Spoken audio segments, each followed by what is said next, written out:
पापों का नाश करने वाली इस एकादशी का नाम पापाकुशा एकादशी है। इस दिन मनुष्य को विधि पूर्वक भगवान पद्मनाभ की पूजा करनी चाहिए। यह एकादशी मनुष्य को मनवांछित फल देकर स्वर्ग को प्राप्त कराने वाली है। मनुष्य को बहुत दिनों तक कठोर तपस्या करने से जो फल मिलता है वह फल भगवान गरुड़ध्वज को नमस्कार करने से प्राप्त हो जाता है। जो मनुष्य अज्ञानवश अनेक पाप करते हैं परंतु हरि को नमस्कार करते हैं वे नरक में नहीं जाते। विष्णु के नाम के कीर्तन मात्र से संसार के सब तीर्थों के पुण्य का फल मिल जाता है। जो मनुष्य भगवान विष्णु की शरण में जाते हैं उनको कभी भी यम की यातना नहीं भोगनी पड़ती। जो मनुष्य वैष्णव होकर शिव की और शिव होकर विष्णु की निंदा करते हैं वह अवश्य नरकगामी होते हैं। सहस्त्रों वाजपेय और अश्वमेध यज्ञों से जो फल प्राप्त होता है वह एकादशी के व्रत के 16वें भाग के बराबर भी नहीं होता। संसार में एकादशी व्रत के बराबर कोई पुण्य कृत्य नहीं है।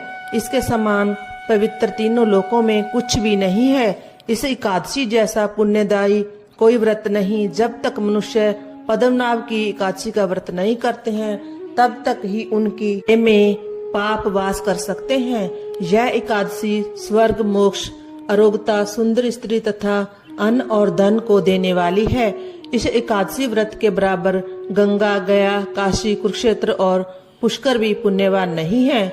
हरि व सार तथा एकादशी का व्रत करने और जागरण करने से मनुष्य विष्णु पद को प्राप्त होता है। हे राजेंद्र, इस व्रत के करने वाले 10 पीढ़ी मातृ पक्ष, 10 पीढ़ी पितृपक्ष, 10 पीढ़ी स्त्री पक्ष तथा 10 पीढ़ी मित्र पक्ष सभी का उद्धार कर देते हैं। वे दिव्य देह धारण कर चतुर्भुज रूप हो, पीताम्बर पहने और हाथ में माला लेकर गरुड़ पर चढ़कर विष्णु लोक को जाते हैं।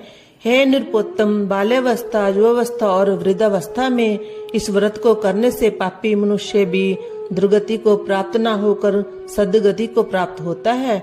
अश्विन मास के शुक्ल पक्ष की इस पापाकुशा एकादशी का जो व्रत करते हैं वे अंत समय में हरि लोक को प्राप्त होते हैं तथा समस्त पापों से मुक्त हो जाते हैं।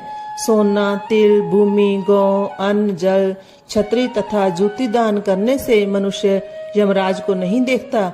जो मनुष्य इस प्रकार के पुण्य कर्म किए बिना जीवन के दिन व्यतीत करता है वह लोहार की भट्ठी की तरह श्वास लेता हुआ निर्जीव के समान ही है।